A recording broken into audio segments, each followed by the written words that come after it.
The Galactic Council chamber was massive, with walls that seemed to stretch forever into the darkness above. Hundreds of alien species gathered here every day to discuss matters that affected the entire galaxy. Today, Ambassador Kelrin stood in the center of the room and his body was shaking. Not from cold, but from fear and desperation. Kelrin belonged to the Velkari race. His people looked like living crystals, their bodies made of a material that shimmered and glowed with different colors depending on their emotions. Right now, Kelrin glowed with dark purple and red, the colors of panic and grief. His people were dying, and no one seemed to care enough to help them quickly. The Krathul swarm had attacked 3 of the Velkari colony worlds already. These weren't soldiers or warriors. The Krathul were more like insects, but massive and horrible. Their ships were grown from living tissue, and they consumed everything in their path. Planets, ships, and people. They left nothing behind but empty rocks floating in space. Kelrin had come to the council 6 times already. Each time they listened to his plea and told him the same thing. They needed to form committees. They needed to study the problem. They needed to follow proper procedures. Meanwhile, his people kept dying. The council speaker was a being made of pure energy, contained inside a special magnetic field. It pulsed with soft blue light as it spoke. The voice came from somewhere, though the speaker had no mouth. Ambassador Kelrin, we understand your concern. However, the council must follow established protocols. We cannot simply send military forces without proper authorization. The Committee for Defensive Actions will review your case next month. Next month. Kelrin felt his hope die. Next month, there would be no Velkari left to save. The Krathul would reach their homeworld in less than 50 days. His wife was there. His children. Millions of his people who trusted that someone would help them. Please, Kelrin said, his voice breaking. We need help now. Not next month, now. The council speaker pulsed with what might have been sympathy, but the answer remained the same. We are sorry, Ambassador. The procedures exist for good reasons. We will move as quickly as we can. Kelrin left the chamber feeling hollow inside. He walked through the massive station where the council met, past aliens of every shape and size. Some had multiple legs, some had none. Some breathed oxygen, others breathed methane or lived in tanks of water, but none of them seemed to understand what it felt like to watch your entire species face extinction while bureaucrats shuffled papers. He was about to return to his small embassy quarters when a young alien approached him. This one was called Vex, a Talvesian with 4 eyes and blue skin. Vex worked as a junior diplomat, the kind of position that required a lot of work but gave very little power. Ambassador Kelrin, Vex said quietly, looking around to make sure no one was listening. I might know someone who can help you. Kelrin felt a tiny spark of hope. Who? The humans, Vex said. They joined the council only a year ago. Most of the older species ignore them because they're so new. But I was at their introduction ceremony. Their ambassador mentioned something about rapid response capabilities. I don't think they're bound by all the council red tape yet. Kelrin knew almost nothing about humans. He had seen their ambassador once, a small biped with no fur and strange flat features. They seemed unremarkable and he had paid them no attention. Do you think they would help? Vex's 4 eyes blinked in sequence. I don't know. But what do you have to lose? 3 hours later, Kelrin found himself in the human embassy. It was much smaller than the embassies of the older council races. The walls were plain metal, painted white. The furniture was simple and functional. Everything about it seemed modest, almost primitive compared to the grand structures other species built. A human woman greeted him. She introduced herself as Ambassador Patricia Logan. She had hair that was turning gray and eyes that seemed to notice everything. She wore a simple dark suit and offered her hand in the human gesture of greeting. Kelrin touched it awkwardly with one of his crystalline appendages. Ambassador Kelrin, Patricia said, gesturing to a chair. Please sit. I understand you have a serious problem. Kelrin sat and told her everything. He described the Krathul swarm and how they consumed entire worlds. He explained how his people had fought with everything they had, but they were scientists and artists, not warriors. He told her about the council's endless delays and procedures. He showed her the timeline. 50 days until the Krathul reached the Velkari homeworld. Maybe 30 days until their defenses completely collapsed. When he finished, Patricia was quiet for a long moment. She sat with her fingers pressed together under her chin, thinking. Kelrin felt his hope fading again. She was probably going to tell him that humans couldn't get involved in council matters, or that they needed to follow procedures too. Finally, Patricia looked up at him. How many ships do you think you need? The question surprised Kelrin so much that his body flashed bright yellow, the color of shock. I don't know. Maybe 10 ships? A dozen patrol vessels to help hold the line until the council can organize a proper response? Patricia nodded slowly. I need to make some calls. Can you wait here? Kelrin waited. He sat in that simple human chair for 2 hours, watching through the window as ships came and went from the station. He tried not to hope too much. Humans were new to the galaxy. They probably didn't have much of a military. Maybe they could spare a few ships. It wouldn't be enough, but it would be something. It would show his people that someone cared. Patricia returned with another human, a man in a dark blue uniform covered in medals and insignia. She introduced him as Admiral Richard Hayes. The Admiral had gray hair and a face covered in lines that suggested age and experience. Ambassador Kelrin, the Admiral said, shaking his hand with a grip that was surprisingly strong. Ambassador Logan has briefed me on your situation. I want you to know that humanity is willing to help. Kelrin felt his body glow with bright blue, the color of gratitude and relief. Thank you. Any help you can provide would mean everything to my people. Admiral Hayes exchanged a glance with Patricia. Something passed between them, something Kelrin couldn't quite read. Then the Admiral turned back to him. We'll need the coordinates of your homeworld and detailed information about the Krathul threat. My staff will contact you within 6 hours with our deployment timeline. How many ships can you spare? Kelrin asked, trying not to sound desperate. Admiral Hayes smiled, but there was something in that smile that Kelrin didn't understand. Something that made him look dangerous despite his friendly tone. Enough, Ambassador. We'll send enough. After Kelrin left, Patricia stood next to Admiral Hayes, watching the Velkari ambassador walk away down the corridor. You know this is going to cause problems with the Council, she said. Hayes nodded.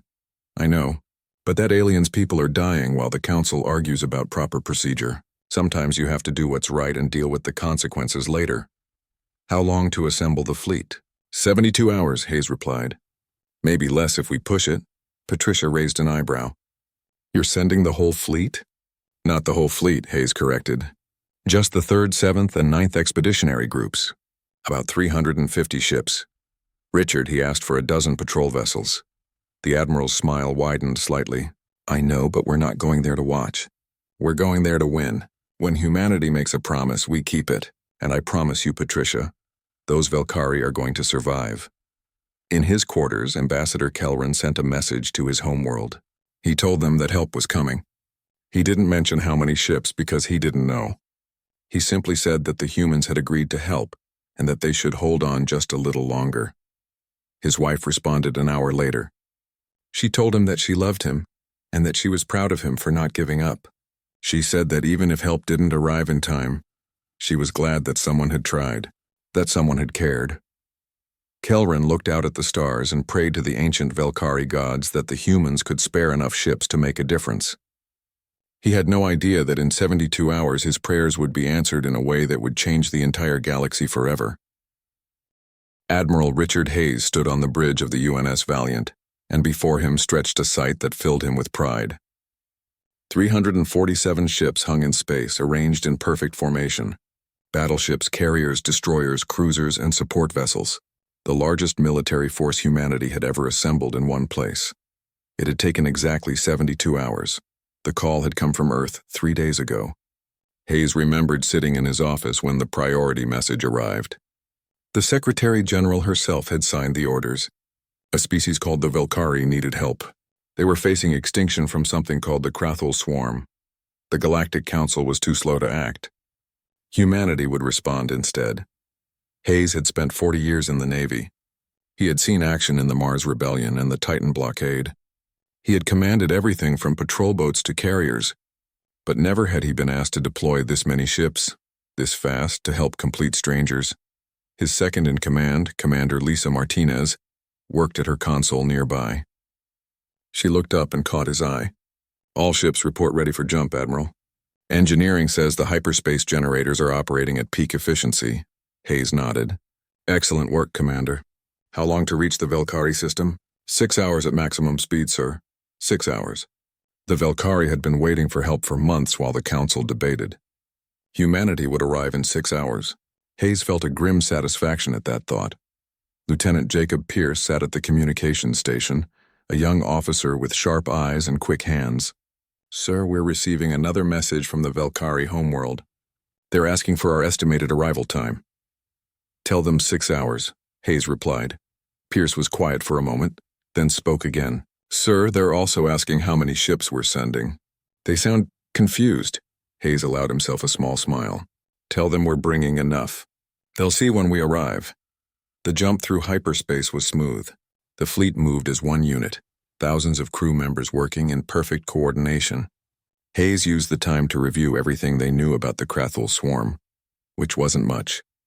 The intelligence reports described organic ships, biological weapons, and a swarm mentality. They consumed everything in their path like a plague of locusts. When they dropped out of hyperspace at the edge of the Velkari system, Hayes understood immediately why the Velkari were desperate. His tactical display lit up with thousands of contacts. The Krathul bioships surrounded the inner planets like a disease, their living hulls pulsing with sick light. The Velkari defense fleet fought bravely, but they were clearly losing. Their ships exploded one after another, and nothing they did seemed to slow the swarm. "My God," Commander Martinez whispered. "There are thousands of them."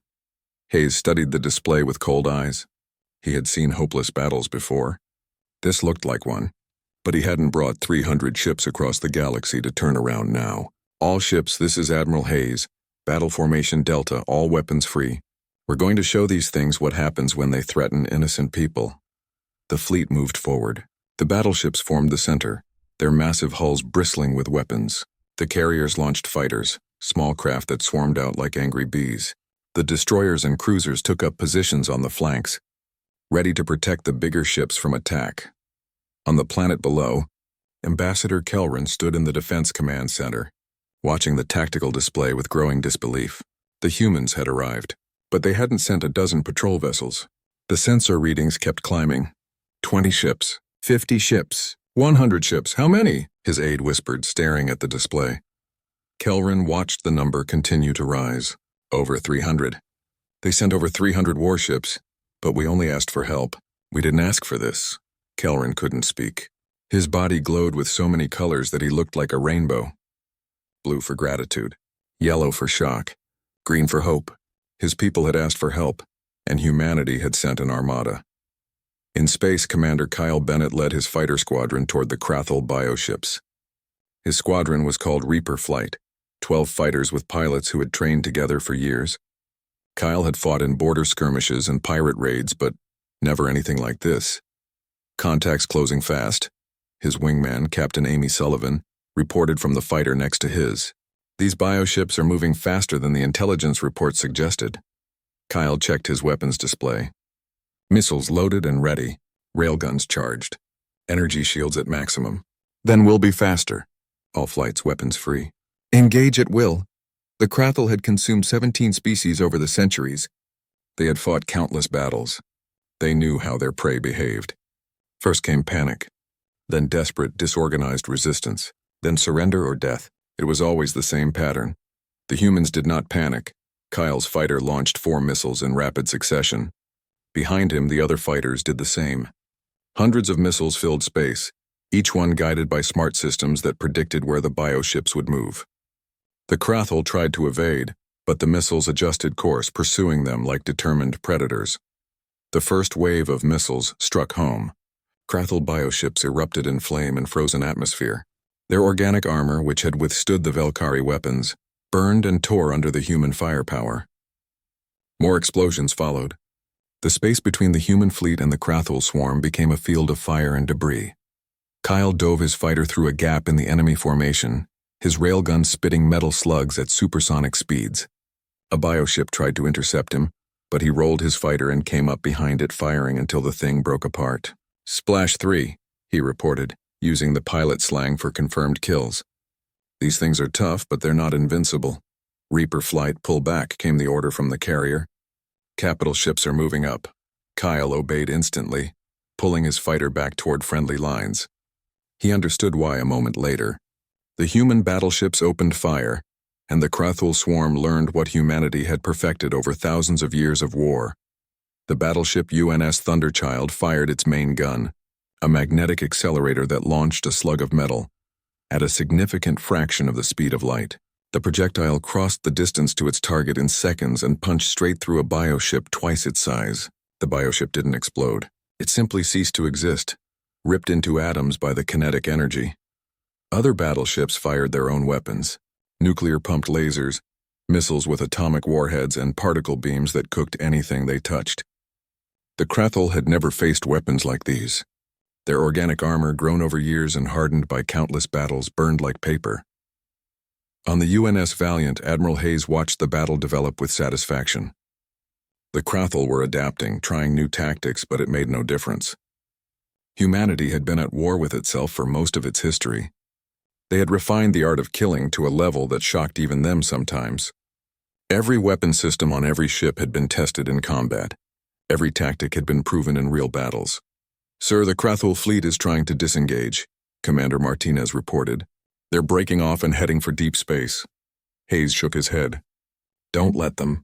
I want every hostile bioship in this system destroyed or driven off. We're not just protecting the Velkari. We're sending a message." "What message, sir?" "That when you attack someone under humanity's protection, you pay the price." Hayes leaned forward in his command chair. "All ships pursue and destroy. No mercy for these things." The human fleet advanced. The Krathul tried to run, but human ships were faster. They tried to fight, but human weapons were deadlier.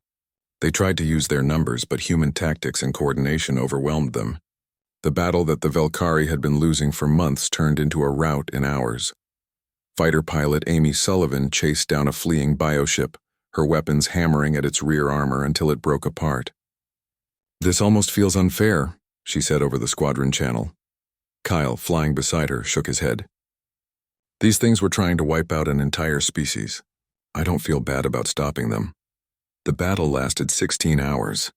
When it was finally over, the Krathul swarm had been shattered. 2/3 of their bioships were destroyed, turned into frozen debris that would orbit the Velkari system for centuries. The rest fled to distant star systems, running from an enemy they had never expected to encounter. The human fleet settled into orbit around the Velkari homeworld, like protective guardians. On the planet below, millions of Velkari looked up at the sky and saw salvation hanging in the darkness above them. Ambassador Kelrin stood in the command center, his body glowing pure white, the color of overwhelming emotion. Around him, his people wept and cheered and hugged each other. They had been so close to death, so close to seeing their entire civilization erased from existence. Now they were safe, saved by aliens they had barely known existed. "Get me a communication line to the human flagship," Kelrin said to his aide. His voice shook. "I need to thank them." On the UNS Valiant, Admiral Hayes accepted the call. The Velkari ambassador appeared on his screen, his crystalline body shimmering with light. "Admiral Hayes," Kelrin said, "I don't have words adequate to thank you. You saved my entire species." Hayes nodded gravely. "You asked for help, Ambassador. We were glad to provide it." The news spread across the galaxy faster than light itself. Through quantum communication networks, through trader gossip, through official council channels and unofficial rumor mills. The humans, those newcomers who had barely been noticed when they joined the council, had deployed the largest military force seen in living memory. And they had done it in 3 days.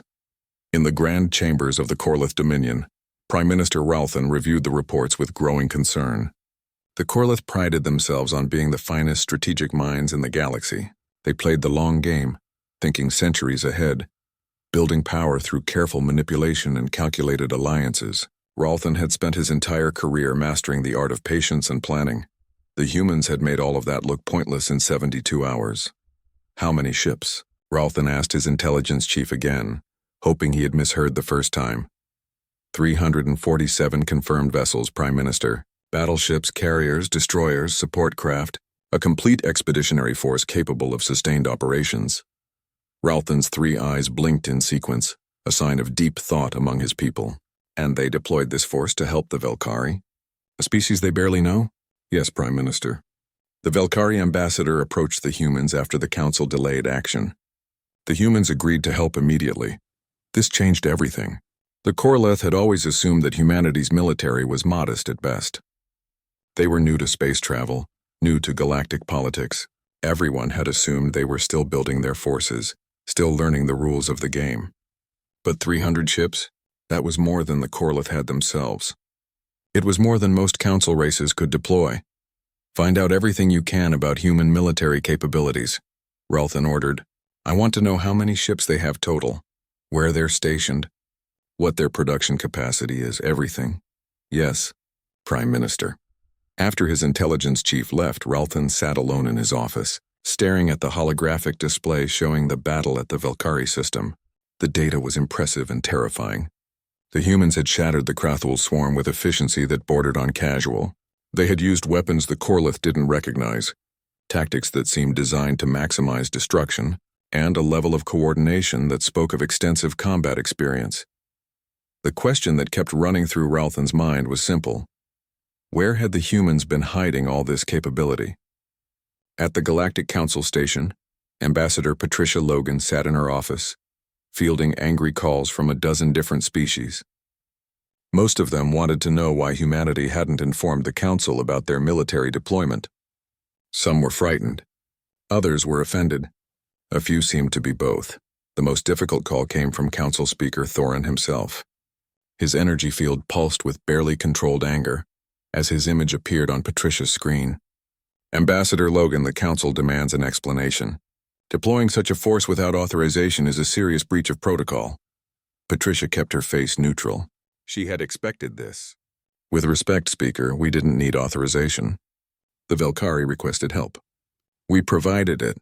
There's no council law that prevents member species from rendering aid to each other. 300 ships is not aid, Thorin replied. It's an invasion force. Then perhaps the council should be grateful we invaded to save a species rather than conquer them, Patricia said coolly. The Valkyrie are alive today because we acted. How many would have died if we had waited for council approval? Thorin's energy field flickered. He had no good answer to that question. The council will be convening an emergency session to discuss this matter. Your presence is required. I'll be there, Patricia promised. After the call ended, she allowed herself a moment of satisfaction. Yes, they were angry, but they were also impressed and more than a little afraid. That fear would make them respect humanity in ways that diplomacy never could. On the Valkyrie homeworld, the mood was very different. The streets were filled with celebrating people. Kelrin walked among his own kind, watching children play and families reunite. So many had expected to die. Now they had a future again, and it was all because of the humans. A young Valkyrie child, barely old enough to walk, approached Kelrin. She held out a small crystal flower, a traditional gift of gratitude. Thank you for bringing the Sky Warriors, she said in a tiny voice. Kelrin accepted the flower, his body glowing with deep emotion. You should thank them yourself, he said gently. They're the ones who saved us. Will they stay? The child asked. Will they protect us if the bad things come back? Kelrin didn't know how to answer that. He had been told that the human fleet would remain in orbit for 2 weeks, helping to rebuild defenses and training Valkyrie forces. But after that, would humanity continue to protect them? Did they even have the right to ask? In orbit aboard the UNS Valiant, Admiral Hayes met with his senior staff. The battle was over, but the work was just beginning. Human engineers were already helping the Valkyrie repair their orbital stations. Marine units were on the ground, training Valkyrie defense forces in basic tactics. Medical teams were treating wounded civilians. Commander Lisa Martinez reviewed the casualty reports. We lost 3 fighters and 1 destroyer, sir. Total casualties: 47 killed, 93 wounded. Hayes felt the weight of those numbers. 47 families who would receive terrible news. 93 people suffering in medical bays. The price of war never got easier to pay, no matter how necessary the cause. Make sure each family gets a personal message from me, Hayes said. And I want to visit the wounded personally before we leave. Yes, sir. Lieutenant Jacob Pierce spoke up from his station. Admiral, we're getting requests for interviews from over 50 different news organizations. Galactic, human, and various species. They all want to know about the battle. Hayes shook his head. Tell them we're busy with recovery operations. Direct all media requests to Ambassador Logan. She's better at politics than I am. The truth was that Hayes didn't want to talk about the battle. He didn't want to be celebrated as a hero. He had done what needed to be done, nothing more. The Velkari were safe. That was what mattered. But the galaxy had different ideas. The battle was being analyzed by military experts from 100 species. Everyone wanted to understand how the humans had achieved such a decisive victory. The weapons technology, the tactics, the speed of deployment. Every aspect was being studied and discussed. On the trading station Meridian Point, a hub for merchants and travelers from across the galaxy, the gossip was intense. In bars and restaurants, beings of every species talked about nothing else. "I heard the humans have 1,000 ships," one trader claimed. "Don't be stupid," another replied. "But they definitely have more than 300. You don't send your entire fleet on one mission." "My cousin works at the council station," a third voice added. "He says the council is terrified." The humans came out of nowhere. Nobody knew they had this kind of power. A Velkari merchant, recently arrived from the homeworld, listened to all of this with amusement. Finally, she spoke up. "You want to know what the humans are really like? They're not conquerors. They didn't demand anything from us. No payment, no territory, no trade agreements. They saved my people and asked for nothing in return." The other beings at the table fell silent. That fact, more than the military power, was what truly confused the galaxy. Power without demands. Victory without exploitation. It didn't fit any pattern they understood. Back at the council station, junior diplomat Vex met privately with Ambassador Patricia Logan. The young Talvesian seemed nervous, his 4 eyes blinking rapidly. "Ambassador, I wanted to thank you. I was the one who told Ambassador Kelrin to approach your embassy." Patricia smiled. "Then you helped save an entire species, Vex. That's something to be proud of." "The council is not pleased with me. My supervisor says I overstepped my authority by interfering." "What do you think?" Patricia asked. Vex was quiet for a moment. "I think the Velkari are alive because someone actually did something instead of talking about doing something. I think maybe the galaxy has been doing things wrong for a long time." "You're smarter than your supervisor gives you credit for," Patricia said. "If you ever get tired of council bureaucracy, humanity could use people like you." The conversation was interrupted by an urgent message. Patricia's assistant appeared on the screen, looking worried. "Ambassador, we have a situation. The Torvan Republic is requesting an emergency meeting with you." Patricia's expression became serious. The Torvan were an aggressive species known for territorial expansion. If they wanted to meet, it probably wasn't friendly. "Schedule it for tomorrow morning. And get Admiral Hayes. I want him there." That evening, Patricia stood at the window of her office looking out at the massive council station. Ships from hundreds of species came and went, each one representing a different civilization with different values and goals. For thousands of years, they had maintained a careful balance of power, where military action required endless debate and approval. Humanity had just broken that balance. They had shown that a species could act quickly and decisively without council permission. Some would see that as inspiring. Others would see it as threatening. Her assistant, a young man named Paul Martinez, brought her a cup of... The emergency council session was scheduled for 3 days after the battle. The grand chamber was more crowded than usual, with representatives from every major species and dozens of minor ones filling the seats. Everyone wanted to see how the council would respond to humanity's unprecedented action. Ambassador Patricia Logan arrived early, accompanied by Admiral Richard Hayes. She had debated whether to bring the Admiral, but decided his presence would send a clear message. Humanity wasn't apologizing for saving the Velkari. They took their seats in the human section, which was located near the back of the chamber. A subtle reminder that humanity was still considered a junior member of the council. Patricia noted with some satisfaction that many alien representatives kept glancing in their direction, their expressions ranging from curiosity to concern. Council Speaker Thorin's energy field appeared at the center of the chamber, pulsing with formal authority. "This emergency session is called to order. The matter before us concerns the recent military action taken by humanity in the Velkari system, undertaken without council knowledge or approval." Patricia stood, as was proper when being addressed. "Speaker, if I may, the Velkari requested assistance. Humanity provided it. No council law prohibits member species from helping each other. The scale of the response is what concerns us," replied a representative from the Corlith Dominion. his three eyes fixed on Patricia with calculating intensity. 300 warships is not a rescue mission. It's an invasion force. The force was appropriate to the threat, Admiral Hayes said, standing beside Patricia. His voice was calm but carried the weight of authority. The Krathul swarm numbered in the thousands. We brought enough ships to ensure success. Would you have preferred we sent fewer vessels and failed? A representative from the Harnoth Collective, a species of insectoid beings, clicked their mandibles in agitation. The concern is not about success, but about the implications. Humanity deployed this force in 72 hours. How many ships do you possess in total? What other capabilities are you hiding? Patricia exchanged a glance with Admiral Hayes. This was the question everyone wanted answered, but they had agreed beforehand not to reveal specific numbers.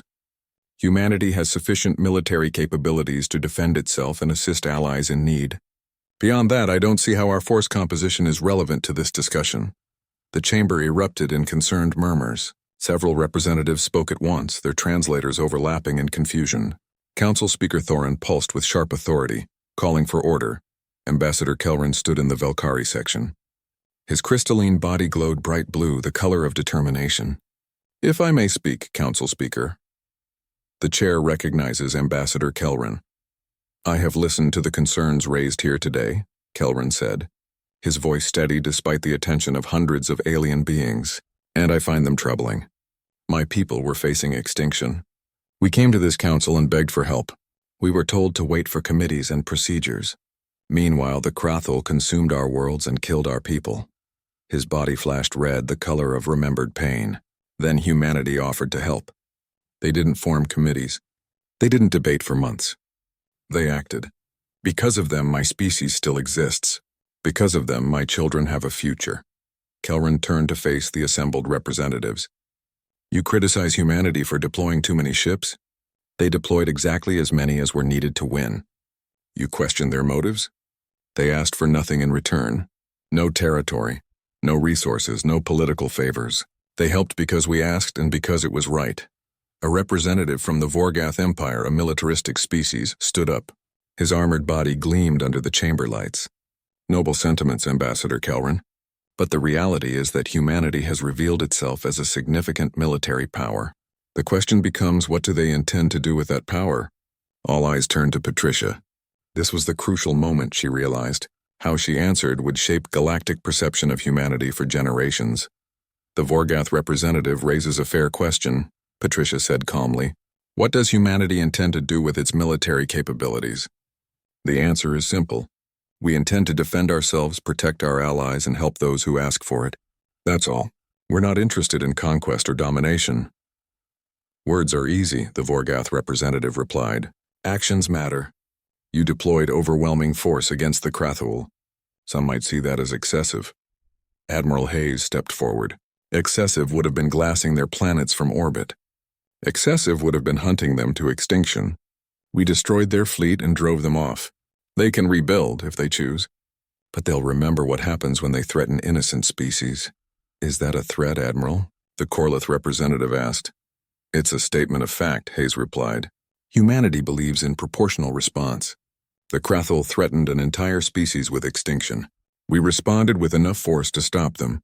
If someone attacks humanity or our friends, we'll respond the same way. Decisively. The chamber fell silent. The bluntness of the statement shocked many of the representatives, who were used to diplomatic doublespeak and carefully worded non-answers. Council Speaker Thoran pulsed thoughtfully. Ambassador Logan, the Council requires assurance that humanity will coordinate with us on future military actions. The sudden appearance of a fleet of this size created considerable alarm. Patricia nodded. We understand the Council's concern, Speaker. However, I need to be clear about something. If another species requests help and they need it urgently, humanity will respond. We won't wait for Council approval if waiting means people die. That's not negotiable. You realize this sets a dangerous precedent, Thoran said. Other species might follow your example. Good, Patricia said simply. Maybe if more species were willing to act quickly to help others, we'd have fewer tragedies like the Velkari situation. A new voice spoke up. This one belonging to a species Patricia didn't recognize. A floating being composed of gas held together by a containment field. I represent the Nethril Concordat. We are a peaceful species with minimal military capabilities. Ambassador Logan, if we were threatened, would humanity help us as you helped the Valkyrie? Patricia felt every being in the chamber lean forward, waiting for her answer. This was a defining moment. If you asked for help and we could provide it, yes, we would help. Even though you barely know us? The Valkyrie were strangers to us 3 days ago, Patricia replied. Now they're friends. That's how friendship works. Someone takes the first step. The Nethril representative shimmered with what might have been gratitude or relief. Thank you, Ambassador. That is comforting to know. The session continued for several more hours with various representatives asking questions or voicing concerns. Some were hostile, some were curious, and a few seemed genuinely grateful that someone was finally willing to challenge the Council's slow-moving bureaucracy. When it finally ended, Patricia and Admiral Hayes returned to the human embassy. Both were exhausted from hours of diplomatic sparring. That went better than I expected, Hayes said, accepting a cup of coffee from Patricia's assistant. We made some enemies today, Patricia replied. The Corlith definitely see us as a threat now. The Vorgath too. We also made friends. Did you see how many of the smaller species were nodding when you talked about helping? Patricia had noticed. The galaxy's minor powers, species with little military capability of their own, had paid close attention to every word. They were calculating what it might mean to have humanity as a friend, rather than remaining dependent on the Council's protection. Over the next few days, the political fallout continued to spread. 3 smaller species formally requested meetings with the human embassy to discuss mutual defense agreements. 2 larger powers lodged formal complaints about humanity's actions. The Council formed another committee to study the implications of rapid military deployment without oversight. But the most interesting development came from an unexpected source. The Torvan Republic, an aggressive species known for territorial expansion, requested a private meeting with Ambassador Logan. Patricia met with their representative, a being named Korthar, in a secure conference room. Korthar was imposing, standing nearly 7 feet tall with armored skin and sharp features. His species had a reputation for respecting strength above all else. Ambassador Logan, Korthar began without preamble. The Torvan Republic wishes to understand human military doctrine. We were impressed by your efficiency against the Krathul. Patricia kept her expression neutral. What specifically interests you? Your willingness to use overwhelming force, Korthar said.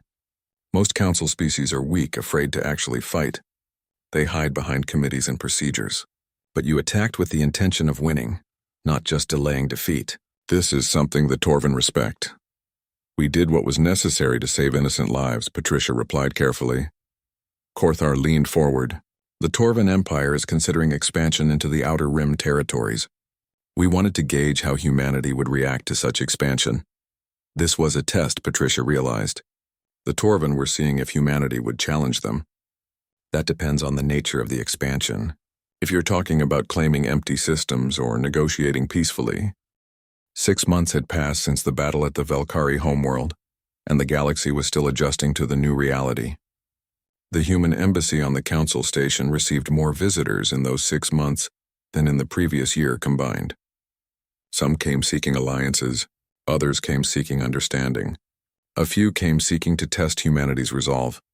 Ambassador Patricia Logan sat in her office reviewing the latest intelligence reports. The Torvan Republic had canceled its planned expansion into the Outer Rim.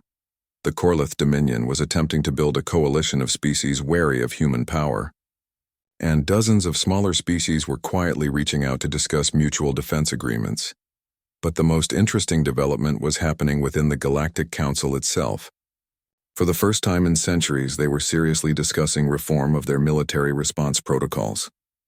The Valkyrie incident had exposed a fundamental flaw in how the Council operated, and humanity had forced them to confront it.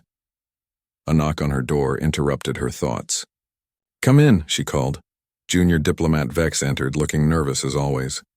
His 4 eyes blinked rapidly. "Ambassador Logan, I wanted to tell you something before it becomes public knowledge. The Council is creating a new position, Rapid Response Coordinator. They want someone to streamline military assistance requests." Patricia raised an eyebrow. "Let me guess. They're trying to prevent another situation where species have to bypass the Council to get help." "Exactly," Vex confirmed. They're offering me the position. That's wonderful, Vex. You deserve it.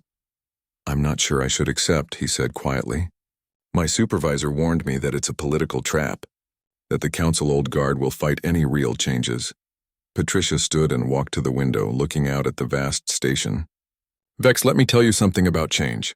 It's always opposed by those comfortable with the old ways, but change happens anyway eventually. The question is whether you want to be part of making it happen or part of trying to stop it. Vex was quiet for a moment. If I accept, will humanity support the reforms? Absolutely, Patricia promised. That's what we've been pushing for all along. After Vex left, Patricia's assistant Paul entered with a priority message. Ambassador Admiral Hayes is requesting a meeting. He says it's urgent. Hayes arrived within the hour, accompanied by Commander Lisa Martinez. Both looked serious. They sat down in Patricia's office and Hayes pulled up a holographic display. We have a problem, Hayes said without preamble. The Krathul are reforming. Intelligence indicates they're gathering in the Outer Rim, rebuilding their forces. Patricia felt a chill. Are they planning another attack on the Velkari? We don't know, Commander Martinez replied. But they're definitely organizing. Our long-range sensors have detected over 1,000 bioships converging in neutral space. How long before they're ready to move?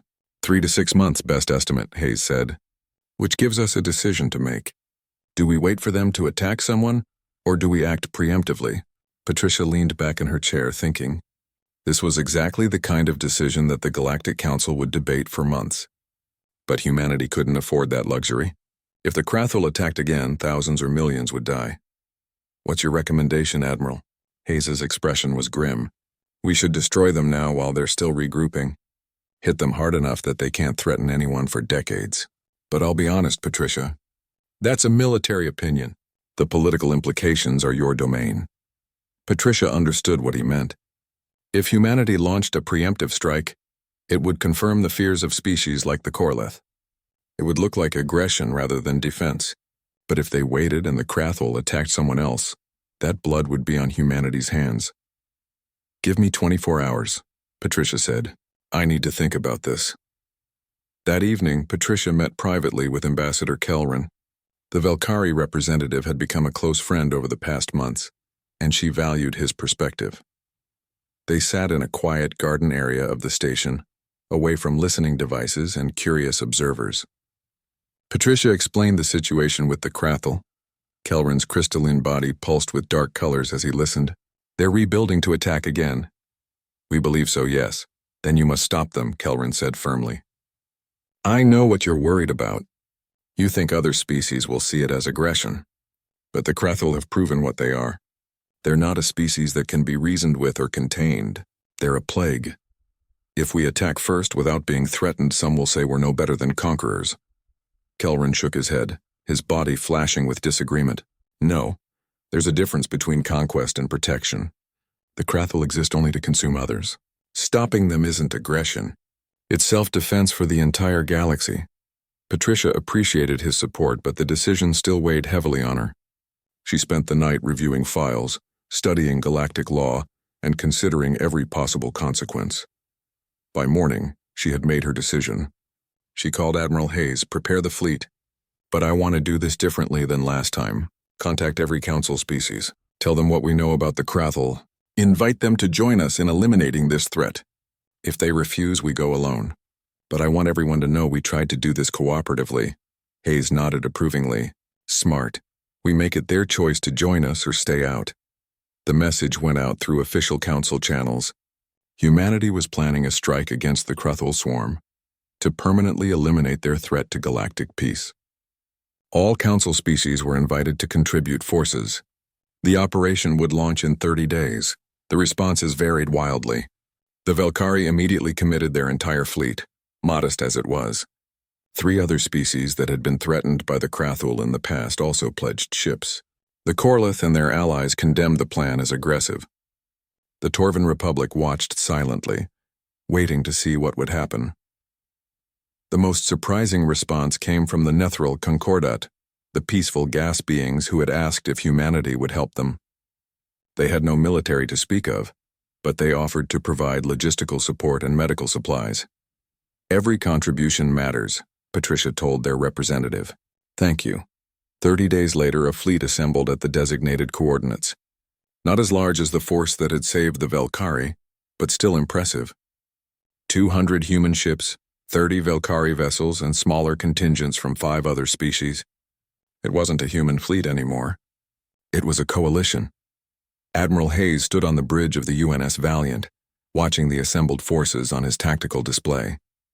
Commander Martinez worked beside him, coordinating with the other fleet commanders. All ships report ready, Admiral, she said.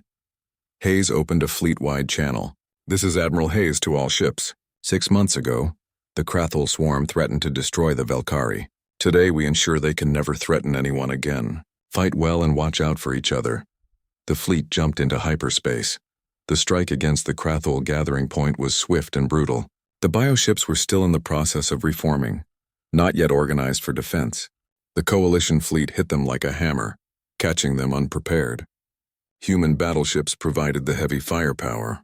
Velkari ships, smaller but fast, picked off stragglers. The other species' contributions, modest though they were, proved their commitment to collective security. The battle lasted only 8 hours. When it ended, the Krathul swarm had been shattered beyond recovery.